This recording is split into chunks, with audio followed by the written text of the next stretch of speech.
Reka mbasuze kandi mbifurize ikaze mukomeje gukurikirana amakuru ndetse n'ibiganiro bica ku muyoboro wa Narena Media. Nizere ko mukomeje kugubwa neza, nizere ko muri amahoro aho mugiye muherereye mu bice bigiye bitandukanye.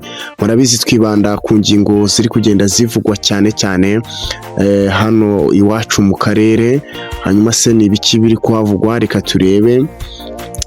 Inkuru ziri kugenda zivugwa cyane n'umugabo ngo wamaze kwigurira isanduku, avuga yuko rwose ngo igihe azaba yapfuye bagomba kuyimushyinguramo. Uyu mugabo turaje turebe uburyo yafashe iki cyemezo. Hanyuma indi nkuru iri kugenda itugeraho ni abagabo cyangwa se ni abaturage barimo barega uru ruganda rwa Sipiro, bavuga yuko bakomeje kubabeshya amasezerano bagiranye batari kugenda bayubahiriza. Amasezerano bagiranye ni ayahe? Turaje tuyarebe.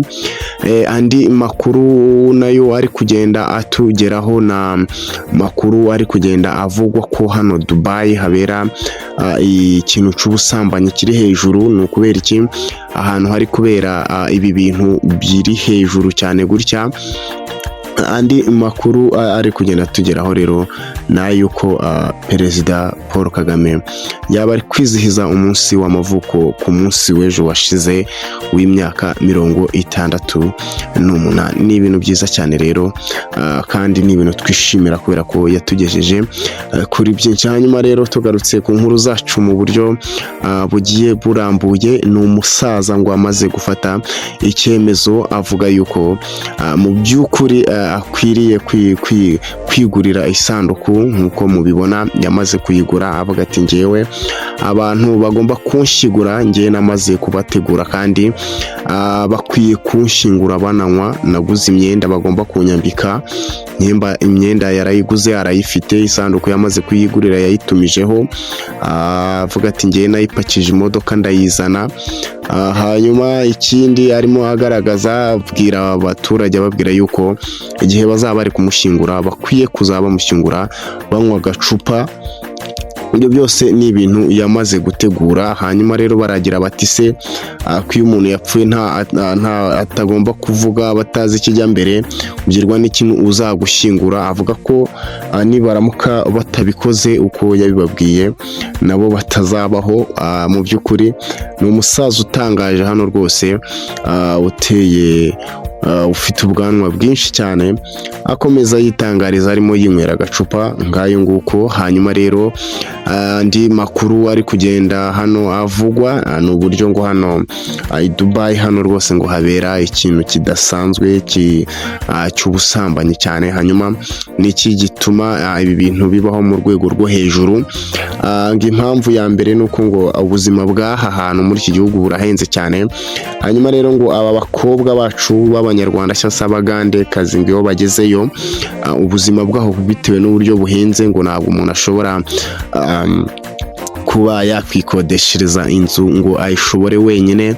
Hanyuma rero ngo hakaba hari abantu babigize umwuga, ashobora gukodesha nk'ikizu cyose yarangiza akakigira nk'igihodi. Murabona aya mazu abanyeshuri akenshi bakunze kuba babamo, murabizi usanga nk'ikizu nk'igisare kimwe kirimo ibitanda birenga nka 50. Hanyuma rero ngo nabo niko babigenza, aragenda agakodesha ikizu agashyiramo ibitanda byinshi cyane hasi no hejuru. Hanyuma rero ngo abantu bagakodesha muri ubwo buryo. Hanyuma rero ngo ikintu kiri gutuma ngo ahantu hari umwuka w'ubusambanyi uri hejuru cyane ngo nuko ushobora gusanga ku gitanda cyo hasi umuntu yibanira n'umugore we cyangwa se yifitiye umukobwa babana. Hanyuma ngo ibyo bintu bigakurura ibyo bintu cyane, ngo kuba wakumva umuntu ari hasi ari muri ibyo utabibamo ngo birakwangiza mu bwonko, bikaba byatuma ibyo bintu nawe wabyishoramo kandi utabiteganyaga. Niyo mpamvu rero tubwira abantu ngo kuba bajya muri iki gihugu badafite ubushobozi cyangwa se badafite uburyo bundi, si byiza kuba bajyayo kubera ko ni ahantu hatari heza, especially ku bana b'abakobwa bajyayo cyangwa se n'abahungu n'abasore bajyayo bagiye gushaka imibereho. Hari ahantu usanga ubuzima bwaho bugoye cyane. Ngayo nguko rero impamvu zituma ibintu byahari ahantu bikunda kugorana. Ni isoko rinini cyane rihuriweho n'isoko ry'isi, niyo mpamvu usanga ubuzima bwaho buri hejuru, bityo rero ugasanga abantu barize imitwe y'uburyo bakwiye kubaho, ariko ugasanga bushobora nabwo kuba bwagira ingaruka ku bantu batandukanye. Ngayo nguko rero nuko bimeze. Andi makuru ari kuza atugeraho ngo nuko uru ruganda rwa Sipiro rurimo ruhombya abaturage, ngo kubera yuko batanga amafaranga, bamara gutanga amafaranga bakababwira yuko ngo amafaranga yabo bazabaha moto za Sipiro mu gihe gitoya, bakavugana icyumweru cyangwa se ibyumweru bibiri, hanyuma ngo amafaranga bakajya kuyaguza mu mabanki, bamara kuyaguza mu mabanki bakaza bakayabahereza. Ibyo rero bikaza gutuma habaho ikibazo gikomeye cy'uko ngo bishyura amafaranga moto zitaraza, bikarushaho kubagora cyane. Rero ngo bakaba barimo batabaza bavuga bati rwose nibadutabare, kubera yuko aba bantu tuvugana igihe cy'icyumweru cyangwa ibyumweru bibiri, moto zikamara ukwezi, amezi 2, 3, 5, kandi ngo amafaranga arayo bagujije, ugasanga ni ikibazo gikomeye cyane, bigatuma byabinjiza mu kwishyura amafaranga kandi badafite aho kuyakura.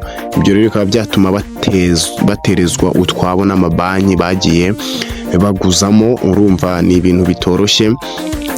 Ubwo baraje bareba uburyo babikosora, wenda ibyo turabitegereje. Andi makuru yacu twavuzeho ni amakuru y'umukuru w'igihugu Perezida Paul Kagame ku munsi w'ejo wari urimo wizihiza umunsi w'amavuko w'imyaka 68 nk'uko twari twabivuze.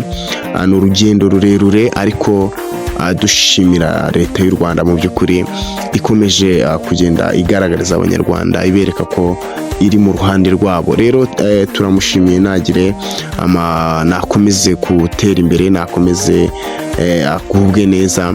Ibintu byashimishije nyine abantu benshi bagiye batandukanye, twagiye tubona ku ahantu henshi bagiye babivuga, ahantu henshi bagiye babyandikaho, ubona ko abantu babyishimiye cyane.